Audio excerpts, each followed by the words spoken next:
July is always an interesting month because the beginning of the month is like the end of the school year, and so it's super, super busy. And then the end of the month is I have no school now, and I've got this novelty of being on holiday. So yeah, it's always an interesting one. Always seem to be doing long trips, whether that's flights or road trips. So yeah, let's rock right into my July TBR.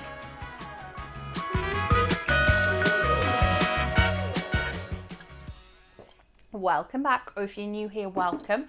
My name is Katrina and I make bookish content here on this channel every week, and then movie reviews here, normally at the weekend. We're getting back into that again, probably come along at the end of July. So yes, all of my social links are in the description box below, including my blog, where I have been managing to keep up with most of the things that I've been reading, because I'm reading less. It's easier to keep on top of the reviews, but we're not quite up to date yet, but we're getting there. So we've got some July releases to talk about, some of the aforementioned audiobooks for road trips to talk about, and then the Penguin Random House Volumes app is going away, so I've got some extra audiobooks on my TBR because I need to listen to those by, I think it's the beginning of September, so July and August will have some of those on there. Some of them I've got, I would be able to access easily from my library, but I've got them already downloaded on the Volumes app, so I may as well listen on there before it goes away. So let's talk about those July releases. Now, the first of these is one that is already out on Kindle and on hardback, but I'm waiting for the audiobook of this one coming out, and the audiobook of this one comes out on the 7th of July, and this one is Feeling Myself by Natalie Lee, How I Shed My Shame to Find Sexual Freedom, and You Can Too. And I saw this advertised in a magazine. I was like, that sounds like right up my street. Love a bit of non-fiction as well. Haven't done a whole lot of non-fiction in the month of June, so it'd be nice to get back into that. And as I say, the ebook and the physical book are already out, but the audiobook is not yet out, 7th of July for this one, so I'm thinking of just pre-ordering it. Although, given the fact that the ebook and the physical book are already out, maybe my library will have it. Then another July release at the beginning of July, we have the Bookcamp for Broken Hearts by Joanna Bolouri. I love this writer. She is so funny and she writes such relatable characters and sets a lot of her books in and around Glasgow, and so I love that about her too. I have an audiobook review copy of this one, so I will be diving into this one probably literally the first Monday commute and listening and reviewing for you, so you can look out for the review of this one on my Goodreads very, very soon.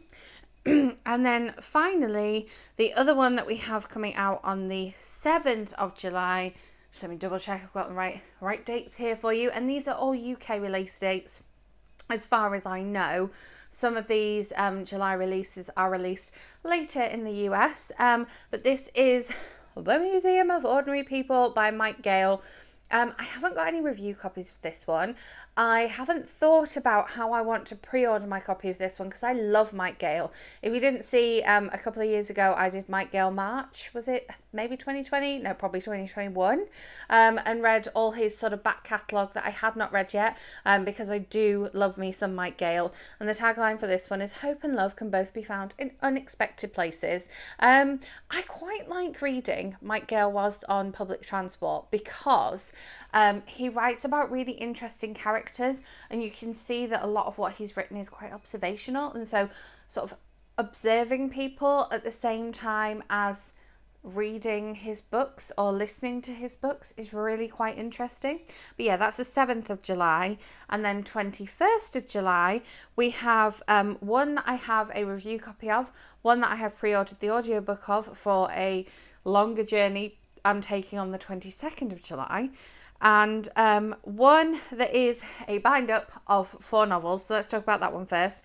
So we have A Wedding at Sandy Cove by Bella Osborne, which is the bind-up of all her Sandy Cove sections. I didn't manage to read, or did I? I can't remember whether I managed to read part 3. However, I'm not going to attempt to read part 4 when it comes out on the 6th of July. Part 4 comes out on the 6th of July and the bind-up comes out on the 21st of July. However, I have access to the bind-up since I have a review copy from NetGalley, and so I'm just going to read parts sort of 3 and 4 merging together in there, ready for the 21st of July. So I'll read this at some point very soon. But I'm loving this series. It's such a great series. I love Bella Osborne's bitty series. Is the fact they come out every 2 weeks is just delightful. It's like having a really nice magazine every 2 weeks, but it's got interesting characters in. You get invested in this story. Woo! And then the audiobook that I have pre-ordered is Time After Time by Louise Pentland. There was a cover change right before I posted this video. I preferred the old cover. Can't find the old cover that now, even though I thought I had it saved. I was pretty sure that I had the old cover saved. It was like a neon pink with a tape on it. But I wonder if maybe people didn't know what the tape was when they showed it to sort of audiences or test groups or focus groups. And so, yeah, we have this kind of ombre cover with two people, and the tagline is sometimes you have to go back to move forwards. Her audiobooks are always really great, and so I have that to listen to with my mum in the car, because we listened to all the Wild series together, and we have a couple of reviews of that one together. So I'm thinking maybe we post a bit of a reading vlog on that one for you. Let me know in comments if that's something you'd like to see, and I will leave the Louise Pentland videos that we did linked up above, because we posted reviews of a couple of these ones together. And then finally, very, very excitingly, I have Why Will It Not Go with a Black Screen? Come on, there we go. The Family Remains by Lisa Jewell, which is the sequel to The Family Upstairs, also by Lisa Jewell, of course. Their secrets can't stay buried forever. I think this one tells Henry's story. So if you've read The Family Upstairs / watch my video review of that, I'll leave it linked up above. I do have a Lisa Jewell playlist, I believe, because I often review her books on here. So this is another candidate for me to sit down and give you a whole book review. Again, let me know if that's something that you would like. I am more than willing to do that, because I'm getting to this one very, very soon. I did just receive an email today going, we've noticed that you've got it for reading. Why not bump it to the top of your TBR? And I'm like, sending me an email like that, putting pressure on me. It's going to make me want to read it less. And I'm really excited to read this one. But yes, last year I read Lisa Jewell's July release on a flight back from Denver to the UK. Wasn't in the best place. That was moving back to the UK. It was an interesting one. I will leave that vlog linked for you. And so I'm excited to just read this one with a little more space. Additionally, I am attending a couple of events at the Harrogate Crime Festival. As soon as I break up from school, I'm literally going straight to one. It's only a 3-hour drive. It's fine.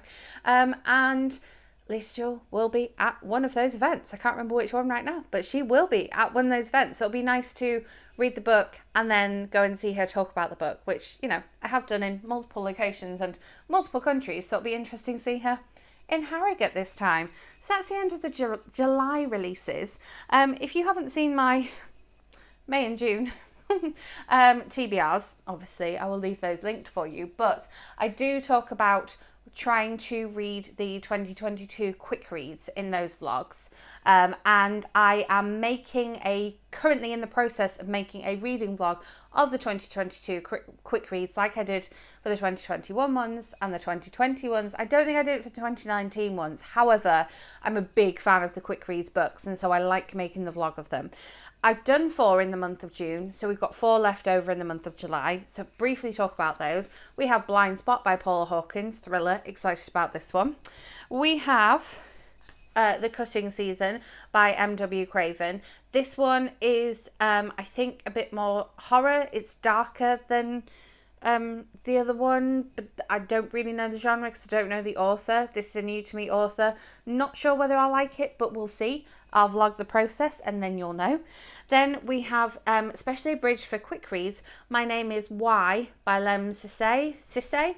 And this one is non-fiction, so I'm excited to dive into this one. And then the, again, a new to me author, probably the most excited I am about a new to me author is Sofia Khan and the Baby Blues by Ayisha Malik. Have you ever been tempted to start again? I love the Christmas lights on the cover of this one, and I'm excited to dive into this one. I nearly picked it up the other day after school, and then I went to sleep instead. So 4 quick reads read in June, 4 quick reads left for July. Again, hoping that I might get to some of those. And then the aforementioned audiobooks that are left over on my volumes app. So these are definitely not like, I have to read these in the month of July. However, I'm just sharing some of them with you so you know what I've got to choose from sort of over July and August, what I've got coming up. So I've got a couple of non-fiction and a couple of fiction. Another one that's a candidate for a road trip with my mum is Book Lovers by Emily Henry. I love the tagline for this one. One summer, two rivals, a plot twist they didn't see coming. It sounds so dramatic. Then we have One Night on the Island by Josie Silva. I'm not sure if my mum has read this one, and so if not, we'll probably read that one together because I know that she loved One Day in December. Those are both rom-coms.